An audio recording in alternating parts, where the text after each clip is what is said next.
Thank you, Mr. President. First, I would like to thank the briefer and welcome the ministers who joined us today and the new members of the Security Council. Mr. President, from the first day of the war in Gaza, Israel has been clear before this council about its goals. We had two goals: every hostage home, Hamas disarmed. With the return of Ran Gvili, I can finally say that the first goal has been achieved. Every hostage been brought home. What many believed was impossible is now a fact. We said we would bring them home, all of them, no matter how long it took. Now, for the first time since 2014, there is not a single Israeli hostage held in Gaza.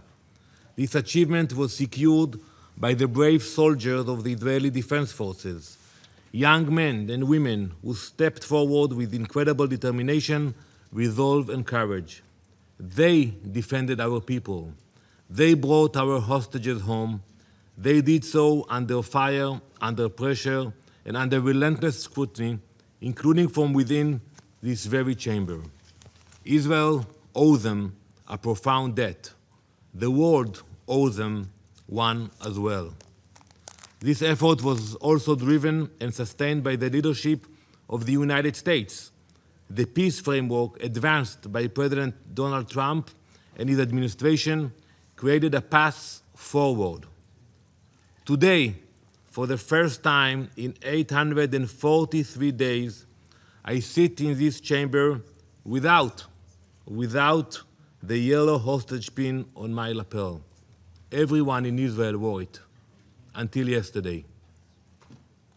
This is a moment of deep national significance for Israel. This moment also carries a message far beyond Israel. Western liberal democracies do not cave to terrorists. They do not reward mass murder. They do not trade their values for silence. The message is clear for every terrorist organization watching us. Kidnapping civilians does not bring legitimacy. Violence does not deliver political gains. Terror does not win.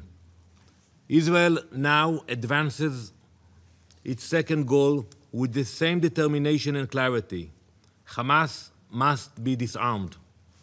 The next steps are grounded in phase 2 of the peace plan, supported by Israel, key international players and partners, and this Security Council.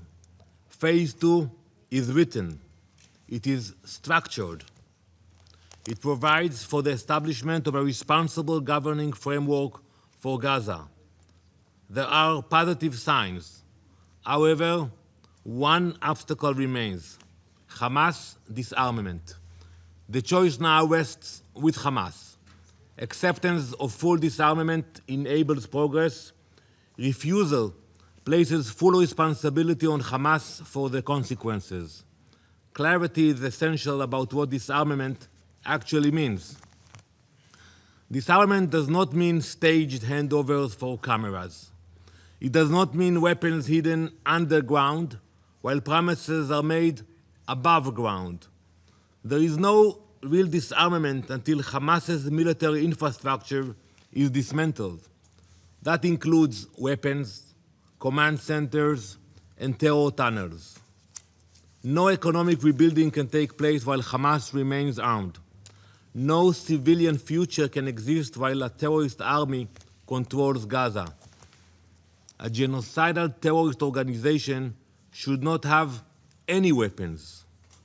Hamas understands this reality.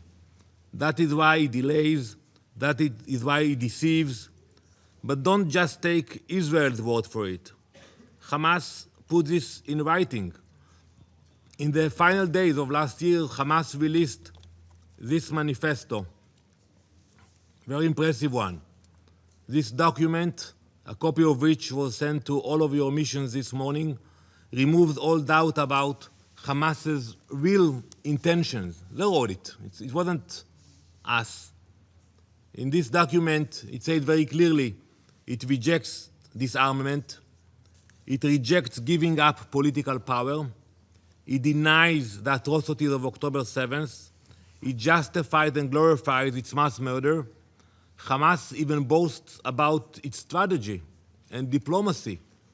In its own words, it calls one of the achievements of October 7th the collapse, and I quote, of Israel's image as a Western democracy. That tells you everything. This is not the language of peace, even when dressed up as diplomacy. It is a roadmap for future violence. Do not fall into Hamas's playbook. Do not let its propaganda write your talking points. Hamas still remains heavily armed. Let me show you the numbers. It still holds thousands of rockets, anti-tank missiles, and tens of thousands of Kalashnikov rifles. In total, Hamas still holds roughly 60,000 assault rifles. These weapons are used not only against us, against Israel, but against Gazans who oppose Hamas rule. This is not a movement preparing for peace. This is a terrorist army preparing for its next war. Israel has fully implemented phase 1 of the agreement. Since the beginning of the October ceasefire, the volume of aid has increased sharply. Let's take a look at the numbers. More than 33,000 trucks have entered Gaza since October 10, 2025. They delivered over 850,000 tons of food, 8,300 tons of medical supplies, more than 420,000 tents. Every week, more than 4,200 trucks enter Gaza. 12 field hospitals are operating today. Israel does not limit UN assistance and has invited agencies to increase daily deliveries. Israel has opened all major crossings into Gaza and earlier this week announced the reopening of the Rafah crossing. Aid is flowing, coordination continues. Mr. President, while attention remains fixed on Gaza, another crisis demands urgency. Iran.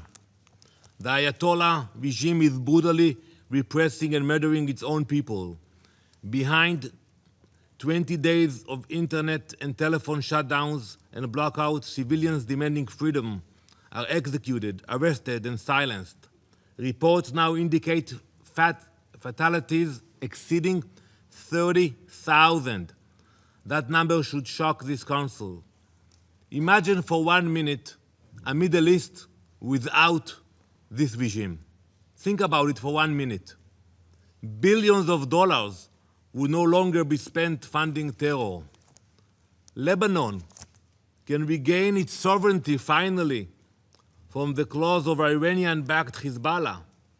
Syria could stop serving as an Iranian weapons corridor and move towards stability finally. Palestinians in Gaza and Judea and Samaria could focus on improving their lives instead of being trapped by armed radicals. The problem is not the people of the region. The problem is the regimes and militias that profit from chaos. Look at Yemen.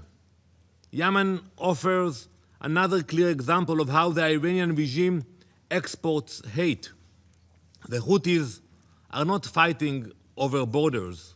They have no border with us. They have no border with the US. They have no border with most countries here. They are not fighting over land. The flag tells the entire story. Look at the flag of the Houthis. That's what it says in Arabic. Allah Akbar, Al-Maut li-America, Al-Maut li-Israel, Alana al-Yahud, Al-Nasr lil-Islam. In English, God is great, death to America, death to Israel, curse on the Jews, victory to Islam. That is the official flag of the Houthis. This is radicalism. It is insanity.